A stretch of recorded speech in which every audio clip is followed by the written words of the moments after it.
കണ്ണൂരിൽ ഓടിക്കൊണ്ടിരുന്ന ബസ്സിന് തീപിടിച്ചു. തളിപ്പറമ്പ് ശ്രീകണ്ഠാപുരം റോഡിൽ വളക്കയിലാണ് സംഭവം. പുക ഉയരുന്നത് കണ്ട് യാത്രക്കാരെ ഇറക്കിയതിനാൽ അപകടം ഒഴിവായി. സന്തോഷ് ചേരുന്നു. സന്തോഷ്, വിശദാംശങ്ങൾ.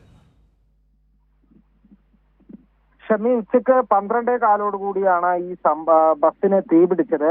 വളക്കയിൽ, അതായത് തളിപ്പറമ്പിൽ നിന്നും ശ്രീകണ്ഠപുരത്തേക്ക് പോകുന്ന റൂട്ടിൽ സംസ്ഥാന പാതയിൽ വളക്കയിൽ വെച്ചാണ് ബസ്സിന് തീപിടിച്ചത്. തേലക്കാടൻ എന്ന സ്വകാര്യ ബസ്സിനാണ് തീപിടിച്ചത്. ഈ ബസ് വളക്കയിലെത്തിയപ്പോൾ ബസ്സിന്റെ അടിഭാഗത്തു നിന്നും പുക ഉയരുന്നതായി ഡ്രൈവറുടെ ശ്രദ്ധയിൽപ്പെട്ടു. ഉടൻ തന്നെ ബസ് റോഡരികിൽ നിർത്തി യാത്രക്കാരെ മുഴുവൻ ഇറക്കിവിടുകയായിരുന്നു. ഇതിന് പിന്നാലെയാണ് തീ ആളിപ്പടർന്നത്. ബസ്സിന്റെ മുൻഭാഗം ഉൾപ്പെടെ പൂർണ്ണമായും കത്തി നശിച്ചിട്ടുണ്ട്.